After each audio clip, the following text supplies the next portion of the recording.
Pinagpalang araw sa iyo, Kabanong, at ganun rin sa ating mga kakaibigan. Kilalanin niyo na lamang ako sa pangalang Taweng. Nais ko lang ibahagi ang aking karanasan sa mga aswang. Hinding-hindi ko makakalimutan kung saan nagsimula ang lahat. 16 anyos pa lamang ako noon. Dakilang tagagawa ng mga patalim sa baryo namin. Ang tawag sa amin ay panday. Itak, kutsilyo, punyal, espada at kung ano-ano pang patalim ang nagmula sa amin na siya namang dinadala namin sa bayan. Hindi malakas ang bentahan sa ganitong negosyo. Matumal. Wala naman kasing interes sa mga tao sa mga patalim. Maliban na lang kung may papatayin sila. Oh, Taweng, matatapos mo na bang pakinisin yung mga nagawa nating itak kahapon?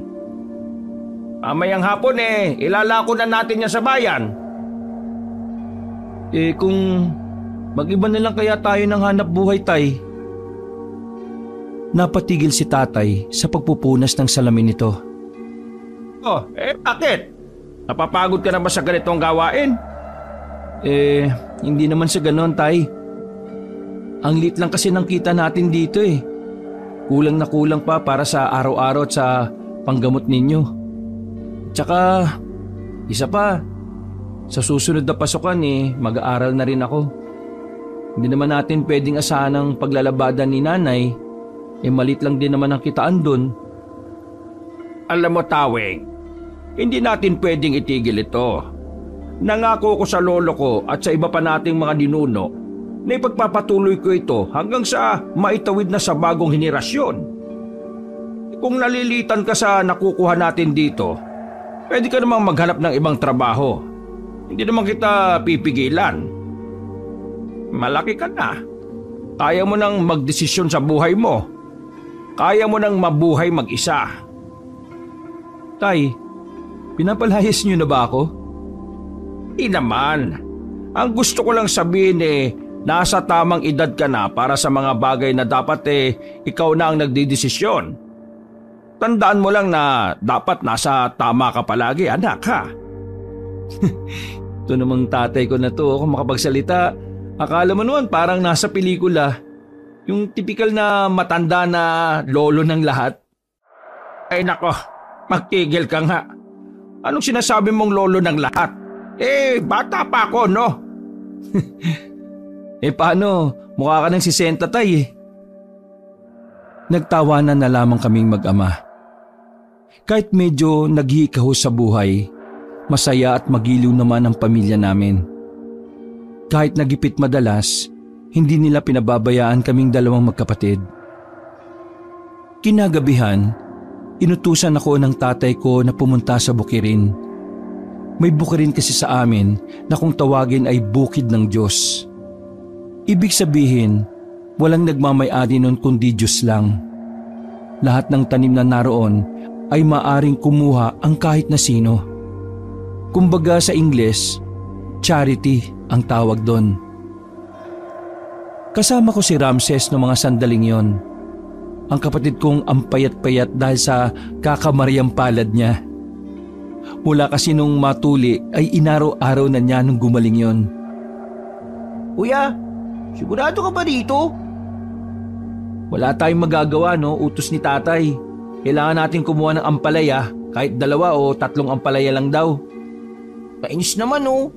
Itlog na may ampalaya na naman kasi yung ulam, Kaunti na lang magiging mapait na dugo ko, Dami mong reklamo. Lakan mo ginagawa sa buhay. Pinatahimik ko na siya nang matanaw na namin ang bukid ng Diyos. Kinakabahan din ako noon, Kabanong. Kahit kasi libre lang ang makukuha ng mga gulay at prutas doon, delikado pa rin dahil sa merong sawa na gumagala sa mismong bukid. Pinaniniwalaang doon na nakatira ang sawa. Biruan nga na matatanda, ang sawa na yon ang siyang tumukso kay Eva. Tinatawag din nilang si Satanas ang ahas na naroon. Uy, huwag ka maingay, baka maramdaman tayo ni Satanas. Bakit kasi hindi na lang alisin ng Diyos yung ahas dito eh? Bukid niya naman to, di ba? Kapag inalis niya ang ahas, magiging mapangahas sa mga tao at baka maging sakim lahat. Ay naku, daming paliwanag. Tara na nga kuya, lumapit na tayo dun. Huwag kang ngang mauna, ako na. Ilang sandali lang, nasa tapat na rin kami ng bukid ng Diyos. Sakto naman na nasa tapat na rin namin ang mga tanim na ampalaya. Hindi na ako nagdalawang isip pa. Mabilis kong kinuha ang 3 ampalaya at inihagis kay Ramses. Nalaglag ang 2 ampalaya sa lupa pero agad din naman niyang dinampot. Hindi marunong sumalo ang putik. Buwang ka pala eh, sabay-sabay mong inagis eh. Bumalik na ako kay Ramses. Aalis na sana kami nang biglang naramdaman namin na nasa paligid na ang sawa. Kuya, sa likodan mo! Nanginginig pa ang tinig ni Ramses noon kaya humarap na rin ako. Nanlaki ang mga mata ko nang makita ang isang sawa. Nasa aktong lilingkisin na niya ako nang biglang kumidlat sa harapan ng sawa. Dali-daling gumapang ang sawa paalis. Sandali naman akong natulala. Muntikan na rin kasi akong tamaan ng kidlat. Kuya, ayos ka lang?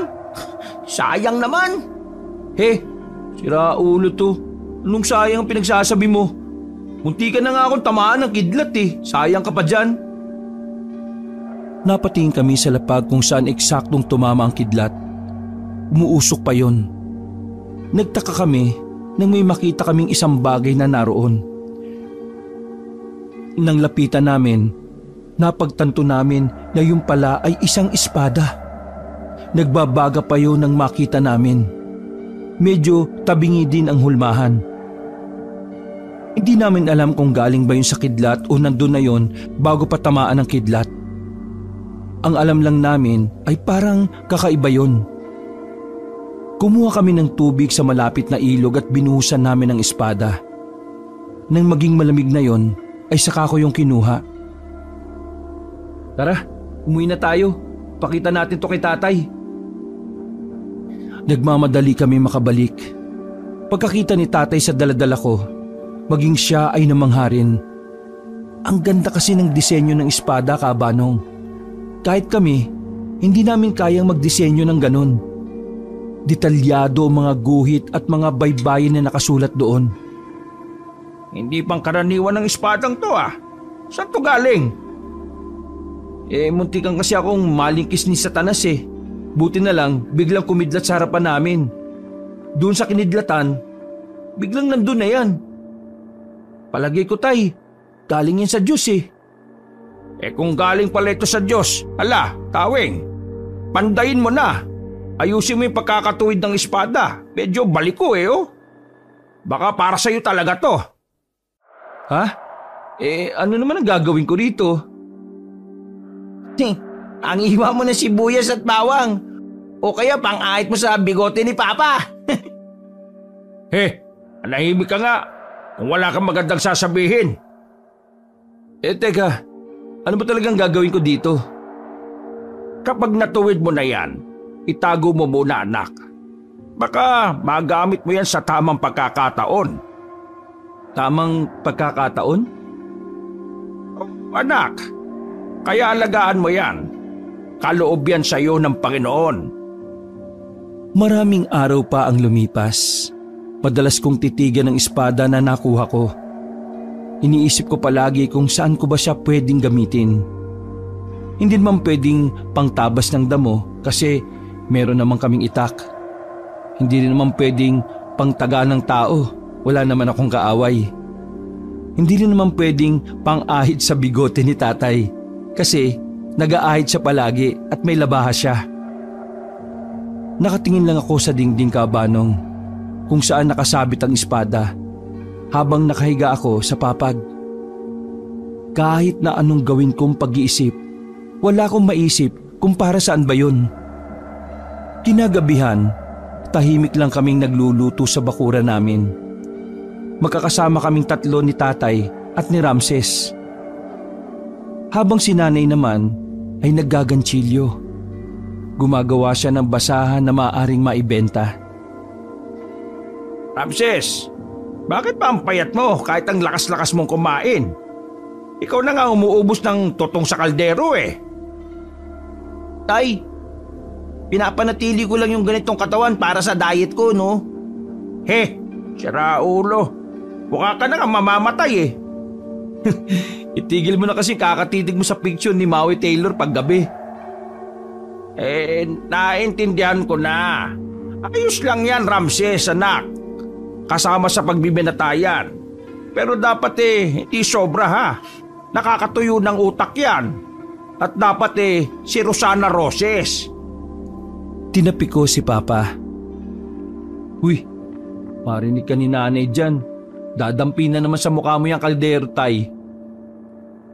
Sandali kaming natigilan sa pag-uusap nang makarinig ng mga sigawan sa labas. Mga taong natataranta. Kahit ilang metro ang pagitan ng bahay, dinig na dinig pa rin namin sila. Oh, ano na naman ba yung ingay na yon? Gabing-gabi na. Napatayo kaming tatlo at tumanaw mula sa bakod namin. Nang may mapadaang isang babae, tinawag yon ni tatay at kinausap. Ay Kiray, ano pang meron at bakit kayo maingay? Yung pang-apat na bahay mula rito, inaswang! Nako, kawawa si Christy. Balak kunin sa kanya yung anak niya na kaluluwal pa lang niya noong nakaraang buwan eh. Sandali, tatawag ako sa barangay. Nagmamadaling umalis ang Ali. Nadapa pa ito at sumubsob sa putikan. Pero wala yung pakialam at sige lang ulit sa pagtakbo. Ha? Aswang, Tay? May aswang dito sa atin? Sabi nga lang, itatanong mo pa. Anak, naiisip mo ba yung naiisip ko? Hindi po. Hindi ko naman iniisip si Rosana Roses eh. Buang, hindi yon. Dali, kunin mo yung espada. Ha? Ano pong gagawin ko dun? Dalian mo na. Diyos ko kaon, tanga-tanga. Kunin mo, tulungan mo si Christy, ligtas mo yung sanggol. Po? Bakit ako? Aray! Binatukan ako ni tatay at itinulak papasok ng bahay. Napilitan na lang akong kunin ng espada sa dingding. Ano ba problema niya at bakit kayo nagsisigawan? Nay, ikaw ho yung sumisigaw eh. Pagkakuha ko ng espada kaabanong ay nagmamadali kaming tumungo ni tatay sa bahay nila Ate Christy. Maraming taong nasa harapan pero mga wala namang ginagawa. Lahat sila ay natatakot na makialam.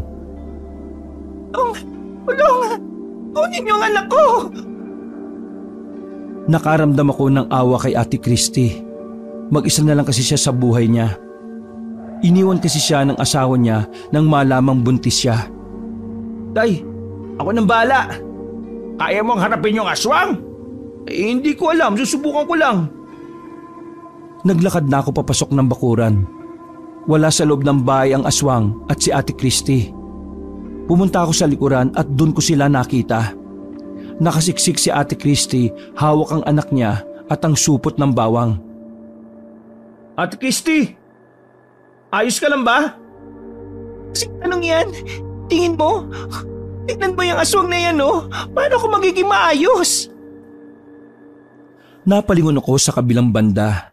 Nandoon ang isang lalaki na nanlilisik ang mga mata. Buti na lang may ilaw doon kaya nakita ko kung gaano kapangit yung aswang. Ikaw! Umalis ka ngayon din! Kung makapag-utos ka parang aso lang yung kinakausap mo ah. Gamitin mo yung hawak mo. Tinutok ko sa aswang ang espada na hawak ko. Nakita ko ang pagkailang sa mukha ng aswang. Hoy, ikaw aswang! Kung ayaw mong mamatay, di mabuhay ka! Oo! Kabado ko noong mga sandaling yon, kaya hindi ko na alam ang mga pinagsasabi ko. Para akong lampang bata na nanginginig pa ang mga kamay. Pagdating nila tatay, sinulsulan nila ako para lumakas ang loob ko. Sige anak, kaya mo yung impaktong yan! Espadahin mo! Nang magsimula ng gumalaw ang aswang, Hinigpitan ko na rin ang pagkakahawak ko sa espada. Napapalunok ako ng laway ko, Kabanong, dahil sa kaba. Humarang na ako kay Ate Christy. Sige, subukan mo lumapit. Mamamatay ka talaga. Yan! Yan ang anak ko! Tay, anak mo din naman ako ah. Nandito ako. Mga ilang sandali pa, bigla na lang umatake ang aswang. Mabilis na gumapang ang aswang palapit.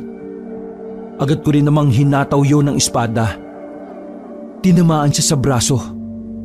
Maging ako nagulat din nang malaglag sa lapag ang kaliwa niyang kamay. Tumakbo ng mabilis ang aswang at naiwan ang braso nito. Gulat na gulat naman sila sa ginawa ko. Pero tuwang-tuwa naman si tatay at si Ramses. Para nga silang baliw na talon ng talon. Mabilis na kumalat sa lugar namin ang nangyari. Marami ang humanga sa akin at talagang naniwala na ako raw ang tagapagligtas. Binigyan pa ako ng parangal ng kapitan naming laging tulog. Nakilala ko sa baryo namin bilang Panday. Dahil na rin yon sa nagpapanday kami ng mga patalim. At naniniwala sila na dahil doon kaya ako ang napili ng itaas para maging bayani. Makalipas ang isang dekada, dahil sa paninindigan ko bilang Panday, marami ang humihingi ng tulong sa akin. Minsan nga, problema lang nila sa kalan, ako pa ang tatawagin. Hindi ko nalang pinapansin. Ang misyon ko lang ay ilayo ang baryo sa kapahamakan na dulot ng mga masasamang elemento. Isang hapon, nasa pandayan kami ni tatay nang dumating si Ramses. Dismayado ang mukha niya at parang pinagsakluban na naman ng langit at lupa. Oh, bakit ganyan na naman ang mukha mo? Pansin ko, tuwing uuwi ka rito hindi maipintay ang pagmumukha mo. Hulaan ko, nag-away kayo ni Lubing, no? Ha? Mas naunang mag-asawa sa akin si Ramses. Nawala na kasi ako ng interes sa babae mula nang unahin ko ang tungkulin ko. Ewan ko ba sa babaeng yun? Uy, ano ang pinagawayan nyo? Parang may kalog sa utak nun eh. Yung kaibigan niya kasing si Rose, buntis, naglili. Tapos siya, gusto rin niya maglihi. Sabi ko sa kanya, magbuntis siya sa akin para makapaglihi siya. Aba nagalit. Nagmamadali daw akong magkaanak. Siya itong siraulo Maglilihi hindi naman siya buntis, di ba? Pambihirang babae yan. Dinaig pa ang nanay niyo sa kapraningan si nanay niyo dati naglili lang sa mangga. Pero ang kaiba doon, dapat yung mangga ninakaw ko daw sa kapitbahay. Si Ramses ang pinagbubuntis niya malamang. Teka sandali lang. May sasabihin nga pala ako. Diba buntis yung kaibigan ni Luming, si Rose? Oh, ikaw ang ama nun. Buang, hindi. Si Rose, ilang gabi na palang inaaswang. Kinausap ako ng asawa niya. Nakikiusap sa akin na tulungan mo raw sila. Nababahala sila kasi ilang gabi na pala yun. Bakit ngayon lang nila sinabi? Mga pasaway. Tatapusin lang namin ni tatay itong pinapanday namin. Pupunta ako sa kanila. Pansin ko mula nang maging panday ka, laging may mga aswang na nagpaparamdam. Buti nga mga inutil ang mga aswang Kasi kung matalino sila, hindi na sila rito mga aswang kasi nandito ako. Ramses, mabuti pa tulungan mo nanay mo sa pagluluto. Kanina pa, bunganga ng bunganga yun Minadali na namin ni tatay ang pagpapanday. Gabi na rin kaming natapos. Nagpaalam na kami ni nanay na lalabas. Siyempre, kung ano-ano na naman ang sasabihin sa amin. Puro sermon. Pero sa huli, papayag din naman pala. O sige, mag-ingat kayo ha. Mga tanga pa naman kayo minsan. Hahalik pa sana si tatay sa kanya pero tumalikod na si nanay. Nagpunta na lang kami sa bahay ng buntis na si Rose. Kasama nito ang asawang si Ronald. Naabutan namin silang dalawa na naglalagay ng mga pangontra sa tapat ng pintuan nila. Magandang gabi sa inyong dalawa. Ako nga pala si Taweng, ang kilalang panday sa baryo natin. Nakarating sa akin ang problema ninyo eh. Gusto kong tumulong sana. Ay nako, maraming salamat sa iyo, Taweng. Sa totoo lang, nung nakaraan pa ako nababahala eh. Hindi lang kasi isa yung aswang, dalawa sila. Ano? Dalawa? Ay nako. Ganun ba? O sige, huwag na kayo matakot. Ako nang bahala. Pero kung pwede lang eh, dito muna kami sa inyo. Magbabantay kami sa aswang. Walang problema. Kilala ko naman tong si Ramses eh. Pinapasok na muna nila kami sa loob ng bahay nila. Habang nagkakape kami, may mga naamoy akong malalansa. Mga bakasyon ng aswang. Mga amoy na naiwan nila sa bubong at sa paligid ng bahay. Para sa kaalaman ng lahat, Kabanong, mula nang maging panday ako, lumakas ang pangamoy ko, pati na rin ang pakiramdam. Tao pa rin naman ako pero masasabi kong kakaiba ko sa lahat. Eh bakit ngayon lang sinabi? Eh nung nakaraan pa kayo inaaswang. Eh di sana napalayas kagad natin yung mga aswang na yon. Eh pasensya na. Wala pa kasi kaming pambayad nung nakaraan eh. Sa lahat ng tagapagligtas, ako lang yata ang nagpapabayad. Kailangan din kasi namin ng ikabubuhay. Isa pa, hindi na ako nag-aral para gampanan ang pagiging panday. Wala naman sigurong masama kung maningil ako. Hindi naman gaano kamahal. Eh hindi naman ako agad naniningil eh. Pero ngayon, intindi na lang natin ang aswang. Nasisiguro kong dadalaw yun ngayong gabi. Pagdating ng 10:00 ng gabi, nanahimik na rin kaming lahat. Humiga na ang mag-asawa sa papag nila. Doon ang pwesto na laging tinatapatan ng aswang sa bubong. Kaming tatlo naman ay nasa gilid lang, nakabantay sa kanilang dalawa. Hindi naman yata darating yung mga aswang eh. Nung oras na oh. Huwag kang apurado, mahaba pa ang gabi. Eh wala ka bang nararamdaman? Wala pa, kaya kumalma ka lang dyan. Naghintay pa kami ng ilang minuto. Mga ilang sandali lang, narinig ko nang may tila naglalakad sa taas. Magaan lang ang paa, kaya alam kong nakaanyong hayop pa ang aswang na yon. Sinenyasan ko si tatay na maganda. Kaso, tulog na pala si tatay. Kaya hindi ko naginising. Binigyan na lang ni Ronald ng unan. Huwag kayo matataranta. Kumilos lang kayo gaya ng ginagawa nyo kapag kayo lang yung nandito. Tumango lang si Ronald bilang pagsang-ayon. Ramses, dito ka lang. Bantayan mo sila ha. Saan ka pupunta? Lalabas. Titingnan ko sila sa taas. O sige, mag-iingat ka tol. Hinugot ko na ang espada ko at marahan kong binuksan ang pinto. Nakita ko kagad ang anino na nakatayo na nasa taas ng bubungan. Sumilay ang ngiti ko. Malilintikan kayo sa akin ngayon. Maingat akong umakyat sa hagdan. Pagsilip ko sa bubungan, nandoon ang dalawang aswang.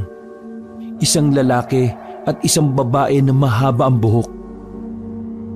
Oh, kumusta mga salot? Ayos lang naman. Ang panday! Naiirita ako sa boses ng lalaki. Ang liit, parang boses paniki. Halata sa kilos nila ang nataranta nang makita ako. Daan-daan silang umatras. Nung nakaraan pa raw kayo maali-aligid dito ah. Ang tanga nyo naman. Hindi nyo pa nakuha yung gusto nyo? Hindi na sila nakapagsalita. Nang iwas-iwas ko ang espada, parang lalo silang kinabahan. Bigla na lang silang tumalon pababa. Tumakbo ko palapit, pero ang naapakan kong yero ay yung medyo bulok at malambot na. Sa halip na mahabol ko sila, lumusot ako at bumagsak sa loob ng bahay. Nagulat si tatay no na sarap na sana ng tulog. Walang iya. Di nyo naman sinabi na bulok yung bubong nyo. Halika Ramses! Tay! Ikaw nang bahala sa kanila. Nagmamadali akong lumabas ng bahay. Nasundan ko pa rin ang mga aswang dahil sa talas ng pakiramdam ko. Tumingin kami sa bandang kakahuyan. Sinuyod ko ng tingin ang buong paligid. Nandito lang sila sa paligid. Maganda ka Ramses. Oh, bakit ako? Wala naman akong gagawin dito. Bakit ka sumama? Sabi mo, di ba? Praning ka talaga. Ayan na sila. Dumikit sa akin si Ramses. Maya-maya lang, bigla na lamang may lumitaw na babae sa gilid. Nahawakan niya si Ramses sa pantalon. Agad ko naman yung hinataw ng espada. Putol ang kamay ng babae. Pero hindi pa talaga siya natakot. Sinubukan niya naman akong dakmain. Ang kaso nga lang, magaling ako. Hinagupit ko ng espada ang kabila naman niyang kamay. Wala na ang dalawa niyang kamay pero nakatayo pa rin siya. Ulit mo eh. Mukha ka na tuloy isda. Magpaalam ka na sa darling mo. Hindi ako nagdalawang isip na tagain ng babae sa leeg. Tanggal ang ulo at gumulong pa yon sa harapan ng lalaking aswang. Umiyak sa galit ang lalaki habang hawak-hawak ang ulo ng darling niya. Babayaran niyo ang ginawa niyo sa labs ko! Pagbabayaran niyo ang ginawa niyo sa labi-dabs ko! Ano? Labi-dabs? Ang putik! Wala na! Wala na labi-dabs mo! Deads na! Tawag dyan, labi-deads! Nagalit ang lalaki at mabilis itong lumusob. Si Ramses ang pinuntirya niya. Laslas ang damit ni Ramses nang muntikin na siyang mahablot. Alam mo, mas maigi sigurong manahimik ka na lang. Ano na lang ang gagawin ko rito kung hindi ako mang-aasar? Oh, ayan na! Hinawi ko si Ramses. Sa lakas ng pagkakahawi ko ay nasadsad pa siya sa lupa. Hindi siya natamaan ng aswang. Medyo naiinis na ako noon kasi atake atras ang estilo ng aswang. Nagsagawa ako ng matinding konsentrasyon. Winasiwas ko ang espada ko sa hangin. Nang maramdaman kong aatake na siya, sinakto ko ang paghagupit ng espada ko. Tinamaan ng lalaki sa tagiliran. Walang kahirap-hirap na nahati siya sa dalawa.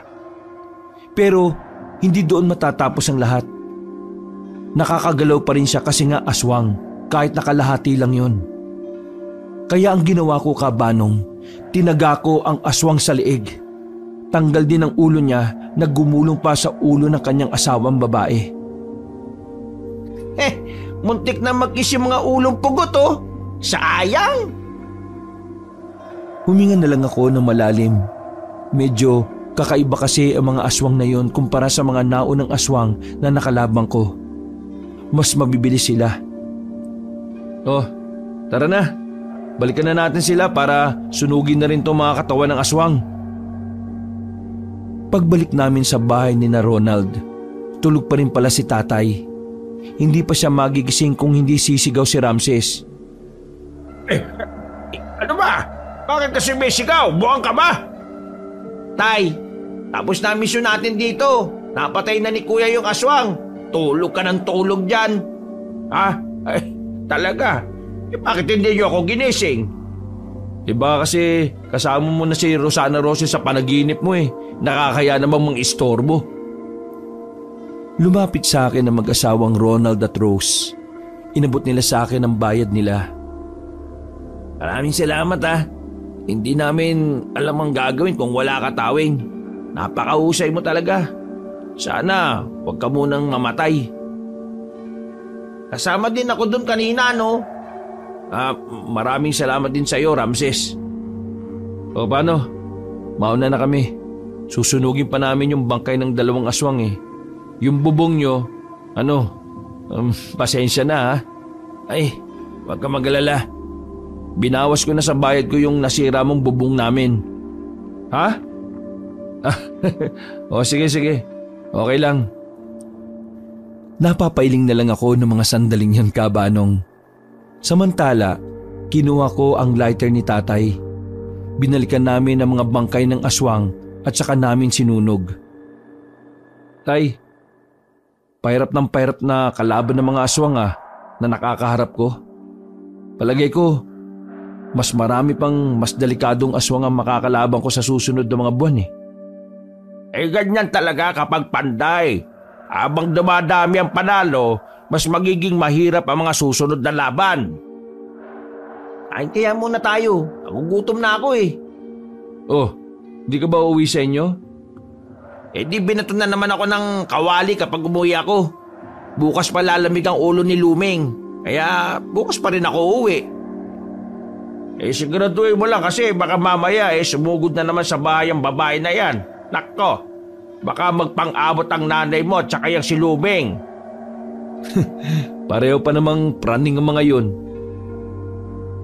Bago kami umuwi, Kabanong, sa amin, ay dumaan muna kami sa parisan nila Aling Annabel. Masarap ang lutong pares ni Aling Annabel. Bukod kasi sa matabang na, kakaunti lang ang laman. Sa sobrang sarap, hindi ka nauulit. Langya, walang timpla. Ayaw ko na rito sa susunod Hoy, pera gaba. 5 araw makalipas ang pagpatay ko sa 2 mag-asawang aswang. Isa na naman panibagong tip ang nakarating sa akin. Ayon kay tatay, may natuklasan daw ang mga magsasaka na isang pamilya ng aswang sa labas ng baryo namin. Ang sabi-sabi pa ng mga magsasaka, mukhang may kaya sa buhay ang mga aswang. Maayos daw kasi ang bahay ng mga aswang at ang mga nakatira daw doon ay mukhang mayayaman.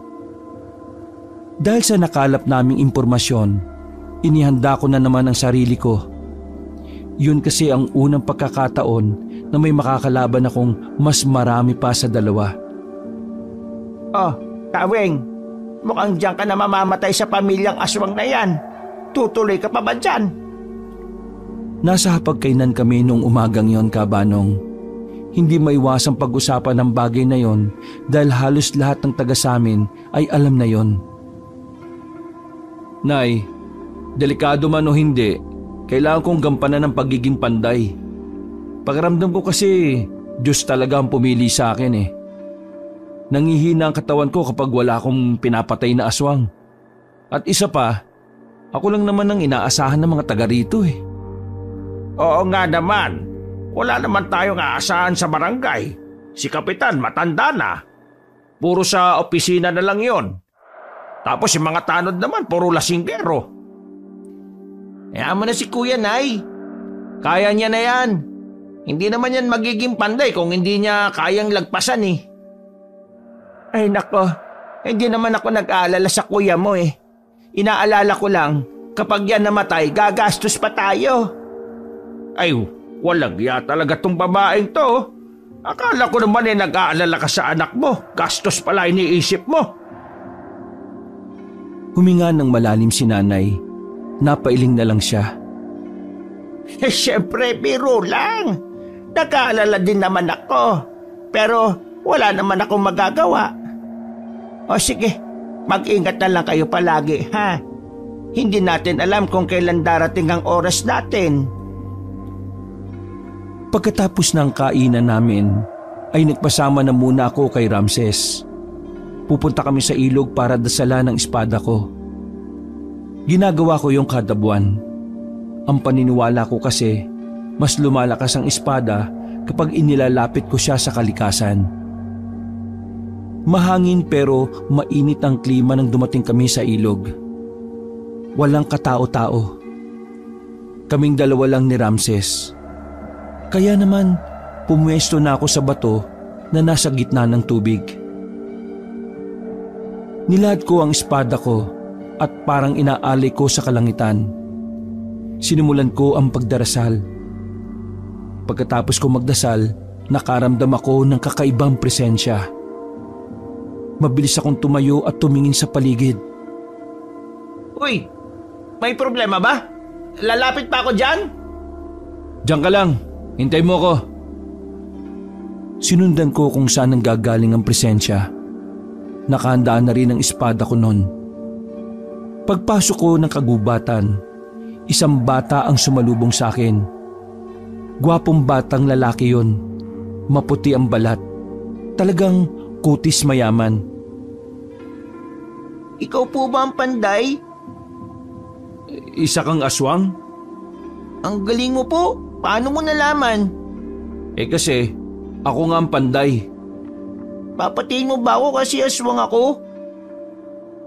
Tiningnan ko siya ng maigi.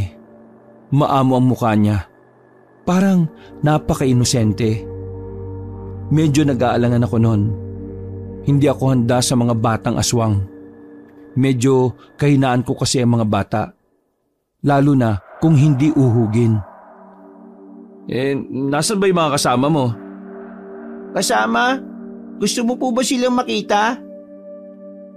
Lumapad ang ngiti ng bata.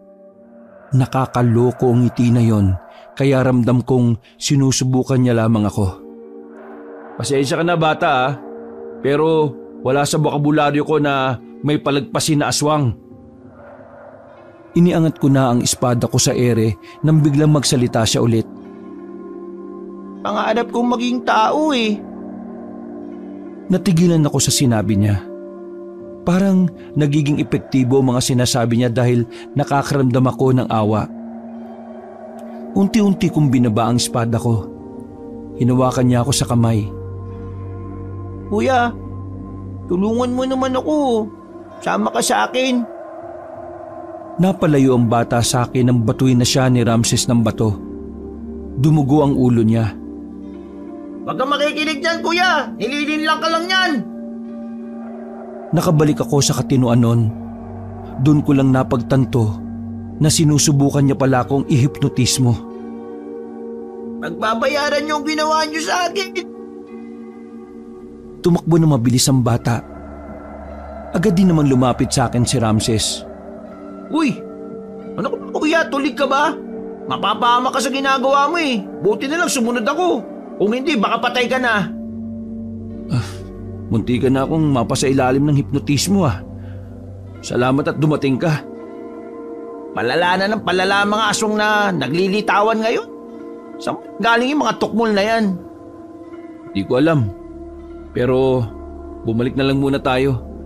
Paabisuhan natin kay kapitan ng mga tao na huwag na munang lalabas ng gabi.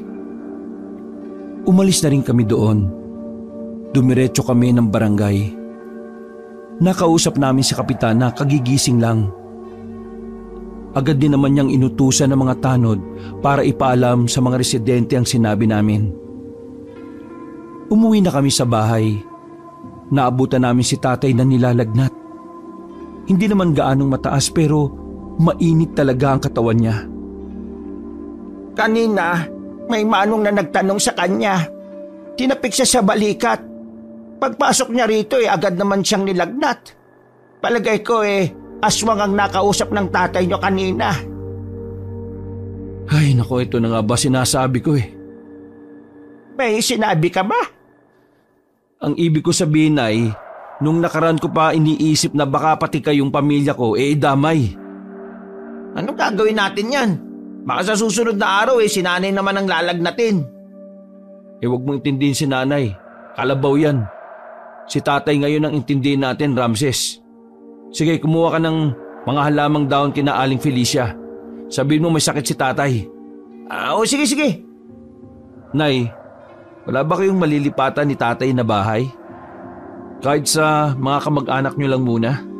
Baka mapahama kayo kapag kasama ko kayo rito Wala naman kaming ibang matitiran ng tatay mo.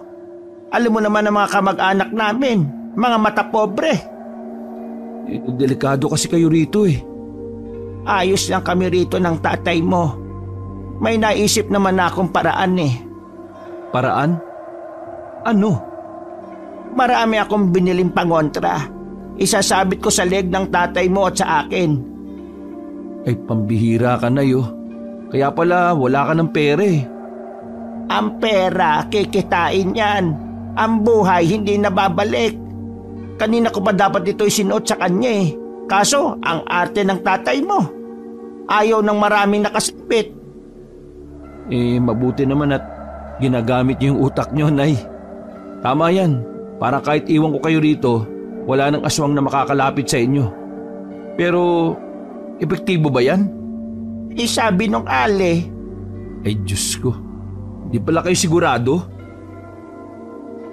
Nakabalik si Ramses at daladala na ang mga halamang gamot. Wala akong sinayang na oras. Ginawa ko ang sinabi ng dating albularyo na matanda na nakausap ko. Pinakulo ko ang dahon at nilagyan ng kaunting suka. Pagkatapos, pinahiran ko si tatay ng bimpo. Mabaho ang singaw ng katawan ni tatay. Amoy gin bilog. Pero unti-unti rin namang naging maayos ang kalagayan niya. Gabi na nang magising si tatay. Nawala na ang pumumula ng kanyang katawan. Nangyari? Binato ka na naman ni nanay ng kawali kaya hinimatay ka. Binatukan ni nanay si Ramses ng malakas. Sira, Ola. Baka ikaw himatayin sa lakas ng bato ko sa'yo.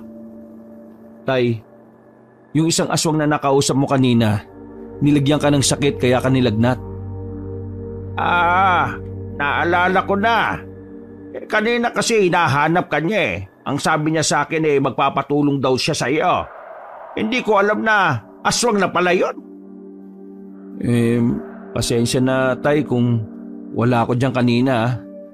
Alam niyo naman, kada buwan dinadasalan ko itong espada.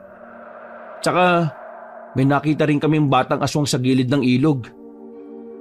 Si Tawing, tatanga-tanga. Muntik nang malin lang ng bata. Buti na lang dumating ako. Binato ko yung bata. Mahilo-hilo si tanga. Ayun, dugo yung ulo niya. Di, nagkasilbi ka rin pala. Kaya nga tay, mas mainam siguro kung aalis kayo pansamantala dito. Saan naman kami titira? Paala na kayo. Matatanda na kayo eh. Hay, kung wala kang masabing matino, tumahimik ka na lang, Ramses. Tumakbo palabas si Ramses at tinabol naman siya ni nanay. Meron akong alam na pwedeng tuluyan. Sino naman? Yung tsuhin mo, kapatid ng nanay mo. Kaso, magkaaway naman silang dalawa. Nagsaksakan sila dati nung wala pa kayo. Ay Diyos ko naman, wag na. Kapag binanggit mo pa lang yung pangalan ni Tiyo nagagalit na si nanay ayos na siguro kami rito. May mga pangontra naman na kami. Tinapi ko na lang si tatay sa balikat. Sige tay, akong bahala. Uubusin ko yung mga aswang na yan gamit ang espadang bigay ng Diyos. Nang maging maayos na rin si tatay, ay sinimulan na rin naming pagtibayin ang bahay namin kinabukasan. Dinoble namin ang mga dingding para hindi ganun kadaling mawasak ng mga aswang. Dakong hapon na rin kami natapos. Parang naging bahay ng sundalo ang bahay namin. Yung pintuan din namin ay 5 ang kandado. Maging ang mga bintana ay may mga kandado na rin. Nang sumapit na ang gabi, may pumunta sa bahay na residente. Naghahapunan na kami noong mga sandaling yon. Panday! Tawing! Tulungan mo kami! Oh, bakit? Ano ang problema? May maaligid na aswang sa bahay namin, bilis! Sumunod ka sa akin! Tumayo ako't dinampot ko ang espada sa dingding. Sumunod din naman kaagad sa akin si Ramses. Sinundan lang namin ang babae. Malapit na kaming lumabas sa baryo, kaya huminto ako. Teka sandali, nasaan ba talaga yung bahay niyo? Huminto ang babae at dahan-dahang lumingon. Wala pa rito. Sundan niyo lang ako. Tumigil ka! Akala mo hindi ko alam na aswang ka? Pinahanga mo ako. Totoo nga ang sabi nila. malakas ang pakiramdam mo? Sige nga, kung talagang malakas ang pakiramdam mo, ilang kaming nandito ngayon? Bigla ko nalang naramdaman na parang ang daming aswang ang nakatago sa mga puno. Kuya, akala ko ba isang pamilya lang? Bakit parang ang dami naman nila? Abay, malay mo, malaking pamilya sila. Naku po, nalinti ka na. Muli kong pinagtuunan ng babae. Una pa lang, alam ko nang hindi talaga siya tao. Sinubukan ko lang siyang pasakayin. Buti na lang, medyo hindi magaling umarte ang babaeng aswang na yon. Wala naman akong pakialam kung ilang kayo rito ngayon eh. Mas marami, mas maganda, mas masaya. Hindi na nagsalita pa ang babae. Mga ilang sandali lang ay umatake na rin sila. Mabuti na lang ay may dala ring itak si Ramses. Kaya kahit na papaano ay nagagawa niya akong tulungan sa laban. Isang aswang ang muntikan ng mahawakan si Ramses. Tinaga ni Ramses ang lalaki sa liig. Pero dahil medyo puro lang itak niya, hindi niya napatay. Sirit lang ang dugo. Bakit kasi itak ni nanay ang dala mo eh? Alam mo naman na pinurol ni tatay yan. Ano naman? Nakasugat pa rin naman ako, di ba? O sige na, maganda ka. Hindi papatalo yung mga yan. Kuya, itabi mo! Ako na! Huwag kang ang bida-bida dyan. Marami yan, no? Magtiwala ka lang! Uy, gagi! Muntik na naman siyang mahablot ng isang aswang nang dahil sa kayabangan niya. Tinulak ko na muna siya sa gilid. Ikaw ang tumabi. Ako na. Umentra ka na lang kapag alanganin na ako. Winasiwas ko na sa hangin ng espada ko. Naglabasan ng iba pang aswang na nagtatago. Sa palagay ko, kabanong, nasa 8 sila kasama na roon ng babae. Kuya, palo yan ha. Huwag kang tatanga-tanga, pakiusap lang. Hoy Ramses, ako ang panday sa baryong ito. At ako ang pinili ng Diyos. Isa-isa ko silang pinagtatataga. Bawat tamaan ng espada ko ay nangingisay. Nagulat ang babae sa ginawa ko. Bakas na rin sa mga kilos nila ang takot. Pero ganun pa man, talagang hindi sila umaatras. Ayaw nila akong lubayan. Kaya naman mas ginalingan ko pa ang pakikipaglaban. Hanggang sa 2 na lang silang natira. Sabihin nyo nga sa akin, kabilang ba kayo sa pamilyang aswang na sinasabi nilang lahat? Wala kang pakialam kung oo o hindi. Huwag ka mag-alala. Alam ko naman kung saan ang bahay nyo eh. Naghihintay lang ako ng tamang pagkakataon. Kapag nalaman ko kung sinong pinuno nyo, mauubos ang lahi nyo. Kasama ng tinuturing yung pinuno. Hindi mo siya mapapatay. Hindi mo nga alam na nandito lang din siya sa mismong baryong ito eh. Nandito lang din siya sa mismong baryo? Matagal na. Bago ka pa naging panday. Sa kakaisip ko nang sinabi niya, hindi ko na namalaya na inatake na ako ng isa pa niyang kasama. Ito namang si Ramses, lutang na naman. Wala man lang nagawa nang makalmot ako sa balikat. Makulit ka! Nag-uusap pa kami! Tumakbo ito palapit sa kinalalagyan ng aswang na isa. Walang pagdadalawang isip ko siyang hinataw. Tinamaan ang leeg niya, dahilan para gumulong ang ulo nito sa lupa. Nagulat ang babae sa ginawa ko. Ikaw, sunod ka na! Kahit patayin mo ko, hinding-hindi mababago ang balak nila. Malapit na. Malapit na siyang magbalik. Sa kabilugan ng buwan, ang pinuno namin ay magbabalik na. Magiging anyong tao na siyang muli. At ang daldal mo! Nahati ang katawan niya sa kalahati. Agad din namang lumapit si Ramses sa akin. Sabi ko na nga kayang-kaya mo yun kahit wala na ako. Ramses, maganda ka. Oh, bakit? Ano na naman ang naisip mo? Pupuntahan natin ngayon yung bahay ng pamilyang aswang. Baliw! Akala ko ba alamin mo kung sino yung pinuno nila? Napagtanto ko, mas mainam na ubusin na natin agad ng mga alalay para pinuno na lang ang problema. Umuwi na muna tayo. Ipaalam natin kina nanay at tatay. Umuwi nga kami sa bahay. Parang wala lang nangyari. Bumalik kami sa pagkain. Hinihintay kasi kami ni nanay at tatay. Nay, ang dami mo namang nilagay na pagkain sa plato namin ni Ramses. Ganyan mo ba kami kamahal? Mga loko. Baka kasi mamatay na kayo mamaya. Yan ang tinatawag na Last Supper. Sa gagawin nyo kasi para na rin kayong binitay. Sigurado ka ba anak? Kuta ng mga aswang yon. Hindi yung basta-basta lugar lang. Nay, tay, kailangan kong gumalaw. Pakiramdam ko gusto ng Diyos na gawin ko ito. Ginagamit ako ng Diyos laban sa kasamaan. Kaya huwag kayong mag-alala. Kasama namin ang Panginoon. Hindi naman ako nag-aalala sa iyo Taweng. Nag-aalala ko rito kay Ramses. Marunong bang lumaban yan? Hala, masyado mo yatang minamalit ang katapangan ko, Nay Katapangan ka dyan. Takot ka nga sa ipis.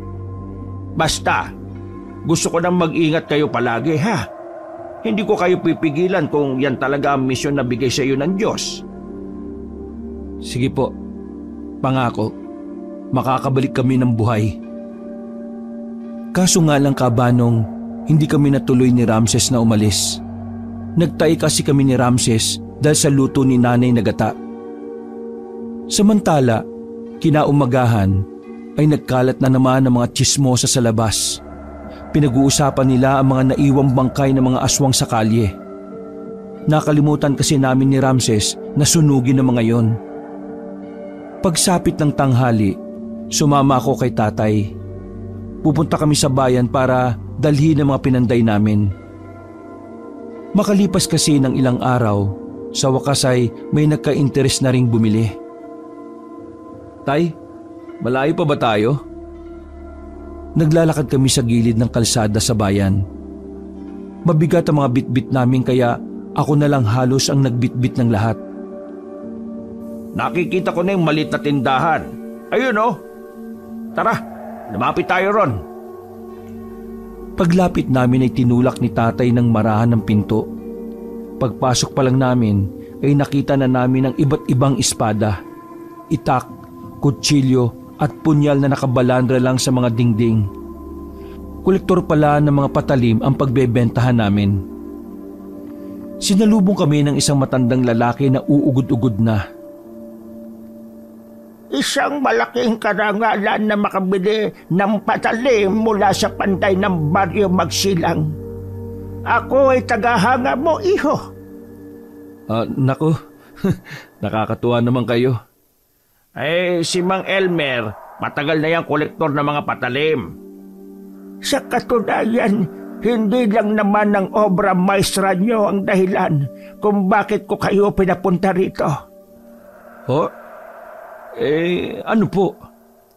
Taweng, isa rin akong panday noong panahon ko. At ang kauna-unahang nakilalang panday ay si Flavio. Nagkatinginan kami ni tatay at bahagyang kinagulat namin ang sinabi niya. Talaga po? Teka, nasaan ang espada niyo? Ngumiti ang matanda sa amin. Nasa iyo na. Ito? Itong nasa likod ko? Kada henerasyon ay pinapasa-pasa lang yan. Kapag natapos na ng isang panday ang misyon na inilaan sa kanya ng Diyos, mawawala ang espada. Ipapasa ito sa susunod na henerasyon para sa panibagong misyon. Ang ibig sabihin mawawala din ito sa akin? Hindi ko ito pagmamayari? Umiling si Mang Elmer. Babalik sa normal ang buhay mo kapag natapos na ang lahat. Ang may iwan lang sa puso't isipan mo ay ang mga alaala at ang kabutihan na ipinagkaloob sa iyo ng Diyos. Ganun po ba? Sayang naman. Akala ko akin na itong magandang espada na ito. Huwag kang manghinayang. ang iligtas sa mga tao ay isa ng magandang parangal mula sa itaas. Ay, siya nga pala. Sumama kayo sa akin. Nauna nang naglakad ang matanda. May tungkod na ito at bahagya na ring nakayuko. Pumasok kami sa isang lumang silid. May lamesa sa gitna na napapalibutan ng maraming libro. Ilapag mo riyan ang espada mo. Bakit po? Ano pong gagawin nyo? Malakas ang pinuno ng mga aswang na makakalaban mo. Ako bilang dating panday.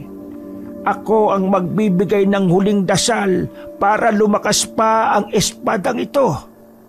Sa kasalukuyang lakas kasi ng espada mo, hindi niya mapapatay ang Panginoon nila kahit anyong hayop lang siya ngayon.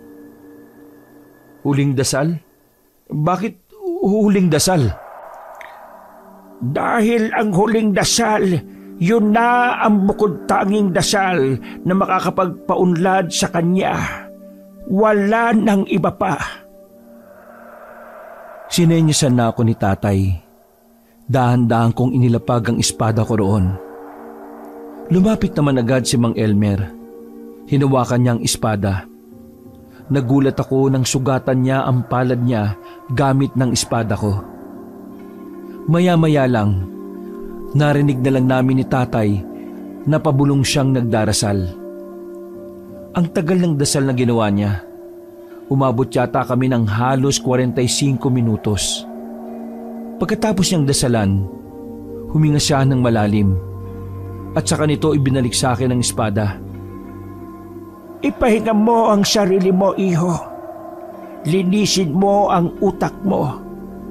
Kailangan mong mag-relax bago mo ito hawakan. Umupo ka. Kalma ka lang. Dahan-dahan akong umupo sa upuan na nasa gilid. Maya-maya lang, inabot niya na rin sa akin ang espada. Nakaramdam ako ng kakaibang bigat sa espada, Kabanong. Para siyang may kuryente na hindi ko maipaliwanag. Ang nararamdaman mo ay ang tunay na kapangyarihan ng espadang ito. Kinikilala ng espada ang dugo mo bilang panday. Tay, totoo nga. Parang mas gumaan ang pakiramdam ko. Ang pakiramdam ko ngayon kaya ko na silang ubusin ng walang kahirap-hirap. Kapag nakaharap mo na ang pinuno ng mga aswang, huwag kang magdadalawang isip na paslangin siya. Nasa kamay mo nakasalalay ang kaligtasan ng buong baryo ninyo. Tumango na lang ako nang may ngiti sa muka. Sobrang gaan ng kalooban ko. Parang may kakaibang enerhiya na nagmula sa espada na siyang lumipat sa katawan ko. Pagkatapos namin doon, ay lumabas na rin kami ni tatay. Masasabi kong malaki talaga ang naitulong ni Mang Elmer. Napansin ko rin na parang may nagbago sa disenyo ng espada.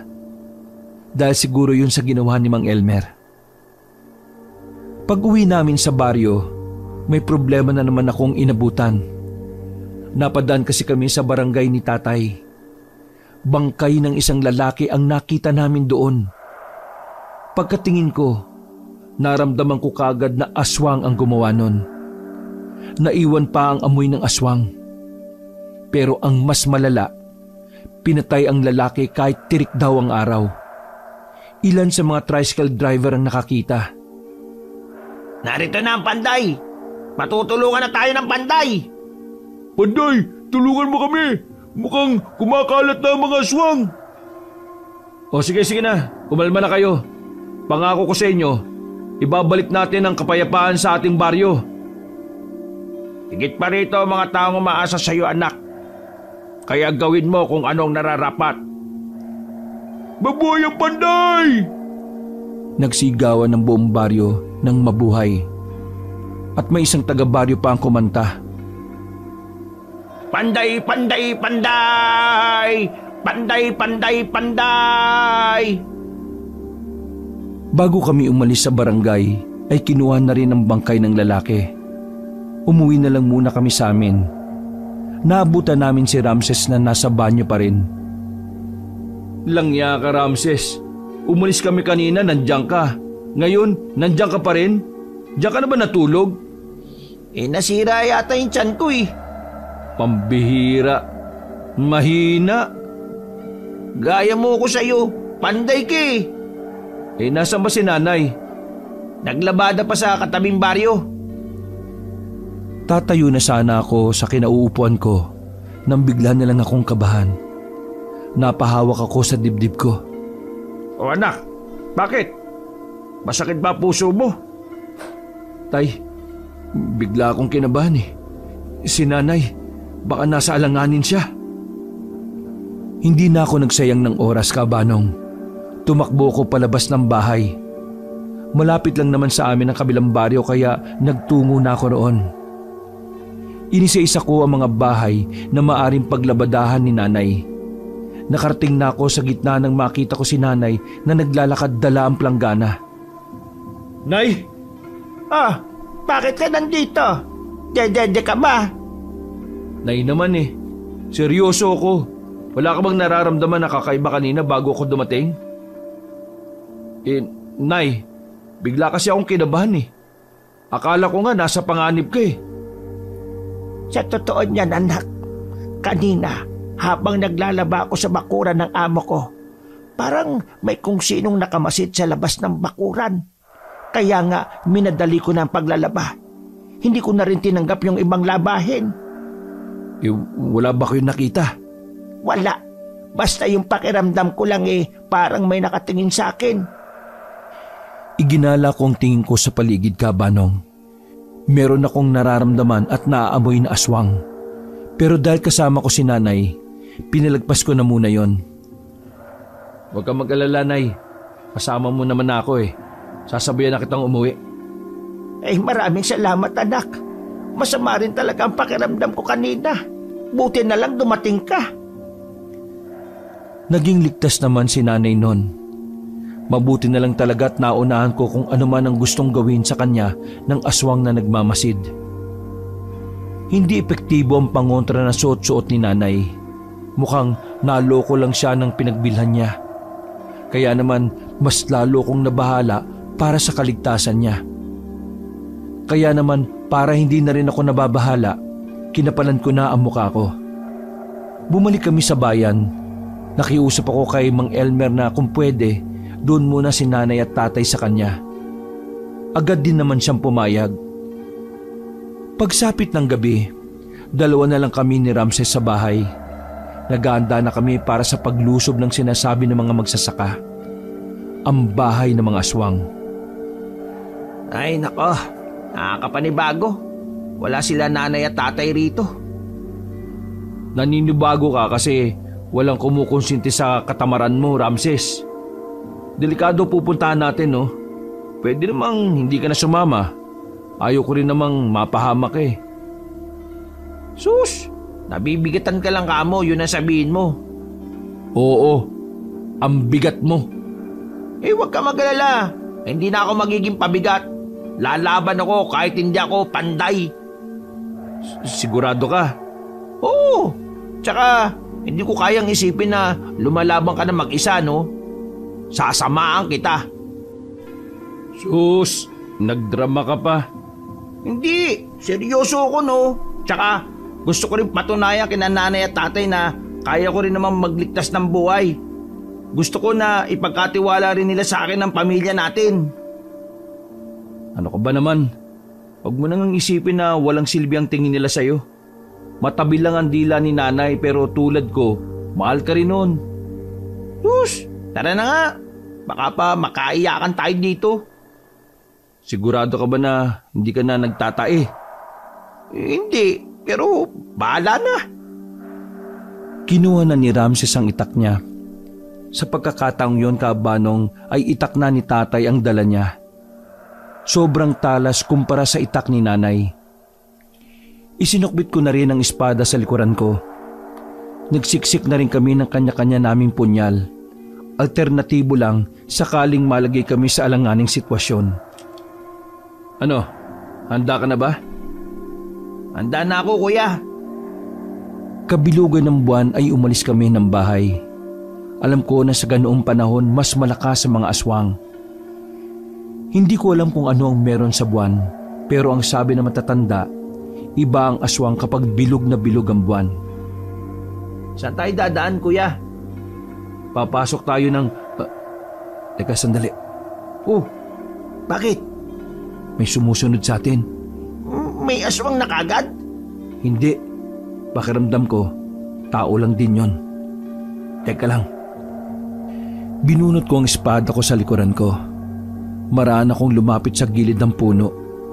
Tatagayin ko na sana ang naroon nang biglang lumabas ang isang lalaki. Teka! Uy, teka lang! Uy! Ronald! Oo, ako ito si Ronald. Teka, anong ginagawa mo? Bakit mo kami sinusundan? Tsaka, ano yung mga dala mo? Kasi narinig ko yung usapan nyo kanina. Kaya naisip kong sumama. Kaso iniisip ko, baka hindi nyo ko payagan kaya palihim na lang akong sumusunod. Gusto mong sumama sa amin sa pagpuksa sa mga aswang? Seryoso ka ba? Ronald, pawang mga professional lamang ang gumagawa nito. Hindi ka pwedeng... Sapat naman ang dahilan na gusto ko maprotektahan na mag-ina ko, hindi ba? Nagkatinginan kaming saglit ni Ramses. Inaswang ulit siya kagabi. Kaya dinalo ko na muna si Rose kay Luming. Mas ligtas siya ron. Kasi marami siyang kasama dun eh. Taweng, Panday, gusto kong sumama. Gusto kong tumulong. Gusto kong protektahan ang magiging pamilya ko. Alam ko, wala akong alam sa mga aswang. Pero marunong akong lumaban. Ang pagmamahal. Tama. Ang pagmamahal ang nagbibigay lakas sa akin para lumaban. Para sa bayan, oo na. Dami mong drama. Pero, alam ba ito ng asawa mo? Oo, alam niya. At talagang pinayagan ka niya?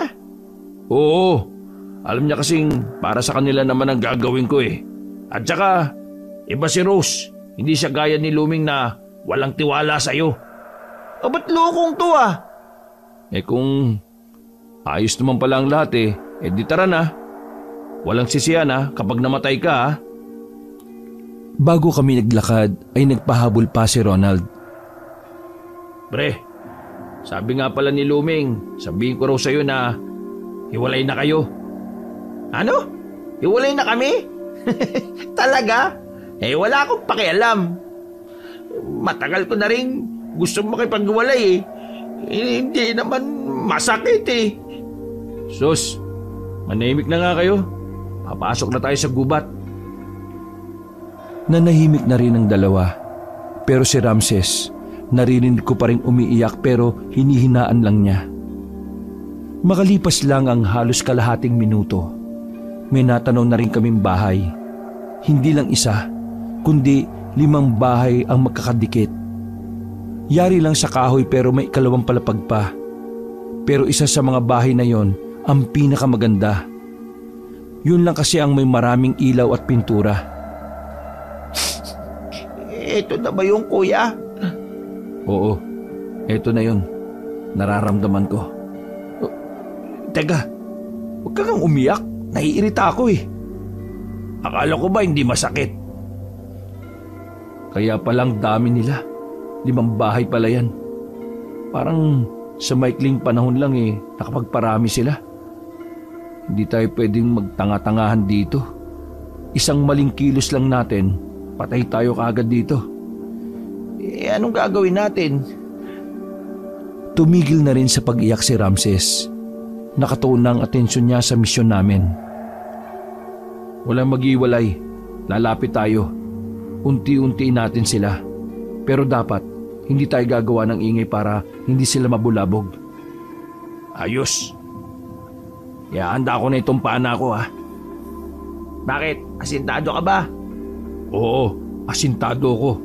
Kaya nga napana ko puso ni Rose ikaw ba?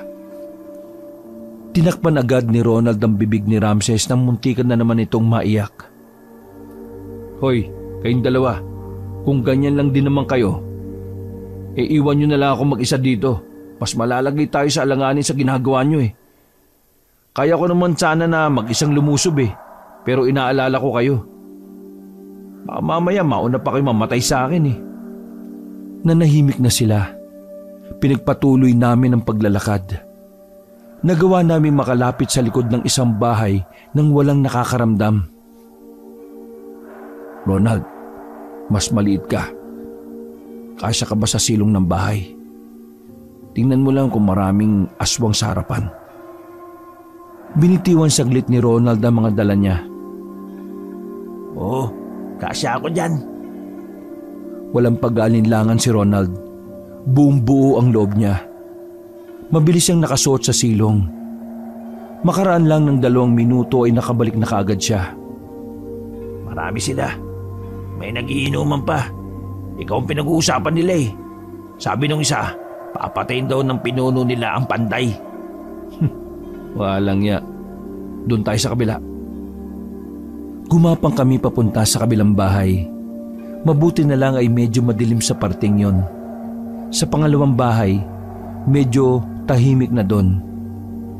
Sinilip ulit ni Ronald doon at napag-alaman niyang wala ngang aswang sa tapat nun. Sakto naman na sa likod ng bahay, merong bintana na kasya ang tao.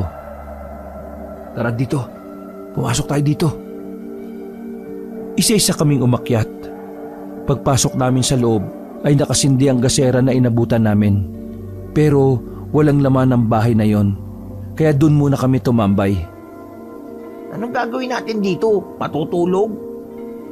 Kailangan natin makarating sa kabilang bahay. Doon sa pinakamagandang bahay. Nararamdaman ko na nandun ang pinuno nila. Napatahimik kaming sandali nang may marinig kaming nagsalita sa labas. Ilang oras na lang magaan yung tao na ang Panginoon natin. Kaya nga sabik na ako. Patay talaga yung Panday na yan. Kuya, saktong 10:00 yata magiging anyong tao yung sinasabi nila. Kailangan na natin magmadali. Tandaan nyo, kapag nahuli tayo sa akto, palag-palag na magdikit-dikit lang tayo. Walang hihiwalay. Ang humiwalay, patay. Tumangon lang silang dalawa. Nag-ingat kaming lumabas sa bahay na yon. Kaunting lakad na lang ay makakarating na kami sa bahay kung saan naroon ang pinuno nila.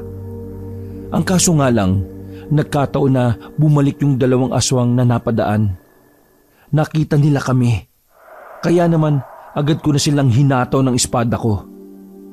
Pugot agad ang ulo nila at sirit ang dugo ng isa. Tatakbo pa sana ang isa pero tinaga naman ni Ramses. Nadapa yun kaya pinana naman ang palaso ni Ronald. Dali niyo sa gilid yung bangkay. Hihilahin na sana nila ang mga bangkay. Ang kaso nga lang, marami na palang nakakita sa ginawa namin. Nandito ang Panday! Nandito ang Panday! Naalarma ang mga aswang. Bago pa nila kami napalibutan, tumakbo na kami papunta sa kabilang bahay. Pagpasok namin, may mga aswang din pala doon. Dito na nagsimula ang bakbakan. Walang kahirap-hirap kung pinagtatataga ang mga aswang. Gumugulong ang mga ulo nila sa sahig. Si Ronald at Ramses, walang ginawa kundi ang umilag na lang. Wala pang 5 minuto, naubos namin ang mga aswang sa unang palapag. Kaya naman umakyat kami kagad sa ikalawang palapag. Wala kaming inabutan doon. Bababa na sana kami nang bigla namang may nagpasukang aswang sa mga bintana. Sa pagkakataong yung kabanong, maging sina Ramses at Ronald ay napalaban na rin. Mabuti na lang ay nasa katinoan ng utak nila kaya sila nakakadali ng aswang. Para namang hindi sila nauubos. Mauubos din yan. Tiyaga lang. Ako na ang unang lumapit sa mga aswang. Para akong sumasayaw lang habang winawasiwas ang espada sa hangin. Kada tamaan, patay talaga. Ganun kalakas ang espada ng Panday. Pagbalik ko sa dalawa, may mga pumasok na namang aswang sa bintana. Nakatigil lang sila. Hindi ko maintindihan kung bakit sila tingin ng tingin sa likuran namin. Samantalang wala namang bintana doon. Kakaatras namin, may nasagi kaming bagay na nakatakip ng tela. Akala namin ay lamesa. Hugis pa kahon kasi yon. Pero nang tanggalin ko ang tela, doon na namin napagtanto na isa pala yung kahon na yari sa salamin. Nasa loob noon ng isang sawa. Yun ang sawa na muntikan ng pumaslang sa akin nung 16 anyos pa lamang ako. Kuya, ito yung sawa dati, di ba? Ito si Satanas. Ngayon naiintindihan ko na. Ang sawa na ito ang kanilang Panginoon. Malas nyo. Nandito na ako bago pa siya makapagpalit ng anyo. Galit na galit ang mga aswang. Wala silang magawa kundi ang huminto. Sige, subukan niyo lumapit. Patay itong si Satanas. Nang may magtangkang lumapit na isa, ay tinaga kaagad ni Ramses. Iika-ika na yon nang bumalik sa mga kasama niya. Lumayo kayo ng kaunti. Paglayo nila, ay binasag ko ang salamin na kahon. Manunuklaw pa sana ang ahas pero buti na lang ay natakma kaagad yun ni Ronald. Huwag ka mag-alala, Panday. Marunong akong humawak ng mga ahas. Naalarma ang mga aswang habang hawak ni Ronald ang ahas malapit sa ulo nito. Kuya, ngayon na. Napuluputan na ng ahas ang braso ni Ronald. Mababalian siya. Ako nang bahala sa mga aswang. Isa-isang lumapit ang mga aswang. Pinagtatatagayo ni Ramses. Sinamantala ko na yon para isentro ang espada sa ulo ng sawa. Nang makakuha ng tamang pagkakataon, hinagupit ko na ang ahas. Tanggal ang ulo ng sawa. Pagkatapos kong gawin yon, parang nababaliw ang mga aswang. Unti-unti silang napatras. Ang iba pa ay naglaglagan sa bintana. Anong nangyayari sa kanila? Siguro, itong sawa na ito ang buhay nilang lahat. Sa madaling sabi, kapag namatay ito, mamamatay na rin silang lahat. Unti-unting naagnas sa mga aswang nang tuluyan ng malagutan ng hininga ang ahas. Patay na talaga ang sawa na to Ramses, ilabas mo na ang gas. Susunugin na natin ang lugar na ito. Dinala namin ang sawa. Binalot namin sa sako. Pagbaba namin, nakita namin ang nagkalat na mga bangkay ng aswang. Lahat sila ay butot balat na lang. Parang mahika lang ang nangyari. Maging ako, Kabanong, hindi pa rin makapaniwala na konektado pala silang lahat sa iisang aswang. At yun ay ang kanilang tinuturing na Panginoon. Niliyaban namin ang buong lugar. Lahat ng naroon ay naabo. Masaya namin binalita sa baryo namin na nagtagumpay kami sa misyon namin. Tuwang-tuwa naman ang mga residente. Sa pagkapanalo namin ay muling naibalik ang kapayapaan sa lugar. At dahil natapos na ang misyon ko, isang umaga ay gumising na lang ako na wala na ang espada. Napangiti na lang ako noon. Kinuha na kasi yun ng Diyos at tanda ng ipasa sa susunod na henerasyon. Samantala, nagkabalikan si Luming at Ramses. Si Ronald naman ay kinilalang bayani rin. Kinatuwa din naman yon ng asawa niyang si Rose. Ako, wala pa rin akong asawa kahit ilang taon na ang lumipas dahil hinihintay ko kung sino ang magiging bagong Panday. Naging normal na ang buhay ko noon kasama ang mga magulang ko at nag-iisang kapatid. Nawala man sa akin ang lakas at kapangyarihan, mananatili naman sa puso ko ang kabutihan na naidulot ng pagiging Panday. Wakas.